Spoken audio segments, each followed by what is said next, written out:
Today's tale begins with an earnest warning, a plea really, stay clear of Dudleytown, Connecticut. This is no gist, no mere theatrics reviews, it's a truth so chilling it'll make your bones shiver. Now I know by the time this video wraps up, curiosity will have its claws in some of you, but heed my words, don't venture there. For one, it's trespassing.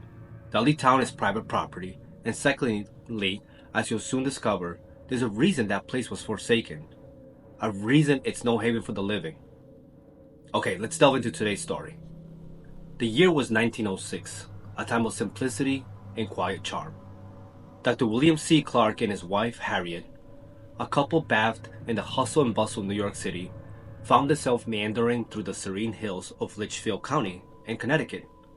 Dr. Clark was a renowned oncologist and a professor at Columbia College of Physicians and Surgeons who sought refuge from the relentless pace of the city. Litchfield, with its rolling hills and tranquil county roads, seemed like the perfect contrast for him. It was during this quest for peace, while cruising along these secluded roads, that they chanced upon a breathtaking sight. A wooded bridge, shrouded in nature's embrace. Crossing it, their eyes were drawn to a majestic forest, perched high on a mountain to their right. Something about it beckoned them, an unspoken invitation to explore its hidden depths. Driven by the allure, they ventured up a narrow road. Winding into the heart of the forest, the journey was not easy. The path grew rugged and wild, forcing them to abandon their car and proceed on foot. But what they discovered within the forest embrace was nothing short of enchanting. The dense canopy above cast a soothing shade, and the air was alive with the symphony of nature. The chirping of birds, the rustle of the animals, the soft hum of insects. Soon, they stumbled upon a clearing dotted with wild apple trees and alone there, grazing peacefully. Beyond lay patches of roses, lilacs, and bright yellow bitter tansy flowers, their colors vibrant against the forest green backdrop. But the melody of babbling brooks and the distant sound of cascading springs added to the forest allure. But as the sun's rays pierced through the canopy, casting a dapple light upon their path, an unspoken feeling began to stir within them, a sense of something ancient, something unworldly. Indeed, the forest held a secret sparkle, a shimmering heart. The hillside laced with mica glittered under the sun's caress, created a spectacle of light that danced across the eyes. This, coupled with the distant hoots of owls, lent an air of enchantment to the woods. To Dr. Clark and Harriet, it felt as though they had stepped into a realm of fairy tales, greeted by the forest's own guardians. By the time they retraced their steps to the car, their minds were made up. This forest, this magical place, would house their second home. Back in New York City, they wasted no time. Papers were signed, and 1,000 acres in that Connecticut forest, known as the Dark Entry, became theirs. Named for its perpetual shadow cast by neighboring mountains and a dense canopy, Dark Entry was a place of mystery. Once it had a cradled a town, now long abandoned, its memory etched only in the crumbling walls and the foundations of homes, swallowed by the forest floor. These ruins stumbled upon by the Clarks added a quaint charm to the place. But when Dr. Clark sought builders for their dream home, he was met with refusal after refusal. They would not do it. No clear reasons were given, leaving him to speculate that perhaps the isolation and scale of the project deterred them. Undeterred himself, Dr. Clark, a man of practical skills and farm-raised, know how to decide to take on the task himself. Months were spent journeying from New York to the Dark Entry, where he felled hemlock trees to craft a rustic 2-story cabin. Pipes were laid from a hilltop spring to ensure clear water and by a brook teeming with trout. He constructed a swimming pool with mossy banks, a perfect spot to watch the fish and listen to the owls. By Thanksgiving, their cabin was a reality, a cozy woolen retreat. There, in the tranquility of Dark Entry, They celebrated holidays, basked in summer's warmth, and watched seasons paint the mountainside in vibrant hues. But in 1918, their idyllic escape was interrupted. A medical emergency called Dr. Clark back to New York, leaving Harriet alone in their forest haven. As he departed unaware of what awaited, the forest seemed to hold its breath. The owl suits echoing a little longer in the thick air, and the mica sparkled with an intensity that seemed almost foreboding. Harriet, left alone in their forest sanctuary, watched her husband's train vanish into the distance. Her heart heavy with an unspoken dread. She tried to shake off the unease, but the shadows of dark entry seemed to cling a little closer, whispering secrets she wasn't privy to. Meanwhile, Dr. Clark, ensconced in the rhythm of the train, was oblivious to the unfolding nightmare his wife was about to face. The Clarks, in their eagerness to embrace this woodland retreat, had never delved into the history of Dark Entry or its surroundings.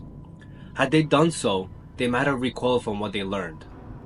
The land they had so eagerly claimed held a dark legacy, one whispered in hushed tones by locals. The ruins they had found charming were remnants of Dudleytown, a settlement from the 1740s, plagued by a curse. At least that's what the local lore claimed. This was the very reason local builders had shunned Dr. Clark's offer. The fear of the curse ran deep. Dudleytown, initially a burgeoning community, had spiraled into a vortex of tragedies as the 1700s waned. The Cotter family, early settlers, they were all struck by cholera, claiming 6 lives in quick succession. The survivors fled to New York, only to be met with further horror. A brutal raid by Native Americans resulting in a massacre and the kidnapping of the surviving children. In 1792, another resident of Dudleytown suffered a grim fate. His wife, succumbing to an unexplained madness, ended her own life, leaving a tale of horror that only the curse's infamy. This string of misfortunes led to a mass exodus, leaving Dudleytown to be swallowed by the encroaching forest. As Harriet stood amidst the ruins of the once thriving settlement, the weight of its history pressed down upon her, an invisible chilling shroud. She was alone, enveloped by the eerie quiet of the forest, unaware of the cursed ground on which the dream home stood. The tragic history of Dudleytown, a place marred by unexplained misfortune, unraveled further. Hollister's death, shrouded in mystery, whether an accident or foul play, occurred in Tanner's home.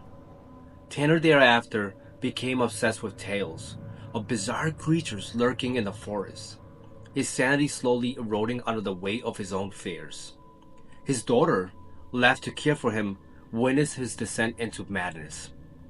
Simultaneously, Tanner's neighbor, Abel, also began reporting sighting of these eerie beings at the forest edge. Just like Tanner, Abel's grip on reality weakened, his mind eventually succumbing to madness.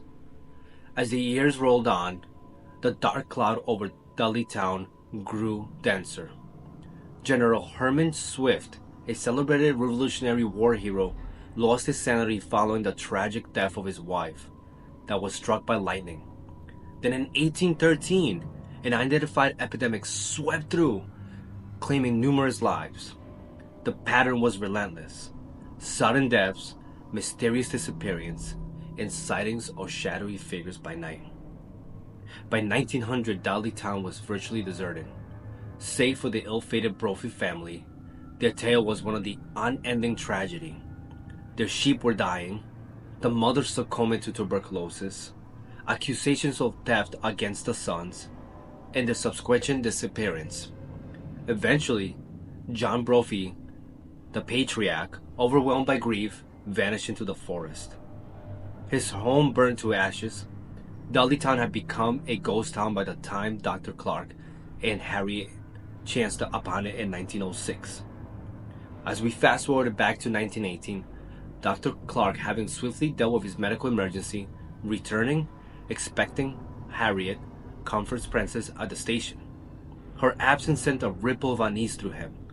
He was not a man given to superstition, yet a nagging sense of dread took hold of him. He hastened to Dark Entry. The familiar path now seemed alien under the oppressive canopy. The hooting of the owls, once a welcoming chorus, now sounded like a foreboding alarm. His pace quickened, heart pounding, in sync with the intensity hoots. Reaching the clearing, the sounds of the owls overwhelmed him.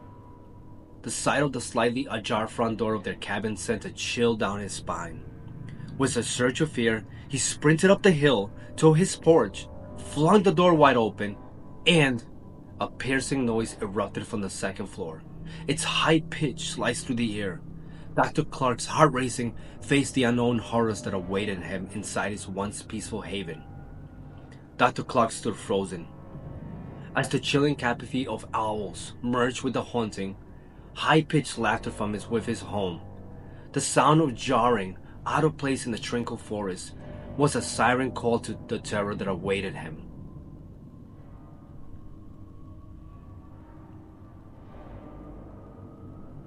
Gathering his courage, he recognized the source of the laughter. It was emanating from his own wife, Harriet. Driven by the desperate need to protect her, he raced up the stairs, his heart pounding in his chest. The laughter led him to their master bedroom, where he hastily pushed open the door. There in the dim light lay Harriet, curled up on the floor, her eyes wide and unblinking, her mouth unnaturally agape. The maniac laughter continued to pour out of her, an eerie, uneasing torrent of madness. Dr. Clark, overwhelmed by fear and confusion, watched in horror. Unable to bear the sight any longer, he fled from the room, from the house, from the forest that had turned their dream into a nightmare. During his brief absence, something inexplicable had happened to Harriet.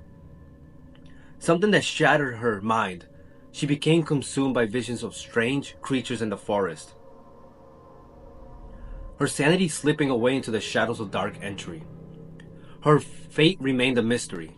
Some say she spent her remaining days in an asylum. Others believe she returned to New York only to succumb to her torments. Today, Dudleytown remains abandoned, a forbidden and haunted relic. Those who dare trespass speak of cold pockets of air, phantom hands that push and slap, of shadow figures captured in photographs, invisible to the naked eye. In the 1970s, the renowned paranormal investigators, Ed and Lauren Warren, as you might know them from The Conjuring, explored the Dark Entry forest. They declared Dudleytown demonically possessed, adding another chapter to its eerie legacy. This tale, Dudleytown, with its tragic history and mysterious happenings, serves a stark reminder of the unforeseen forces that may lurk in the dark corners of our world. For those brave enough to explore such mysteries, remember to tread lightly and respect the echoes of the past.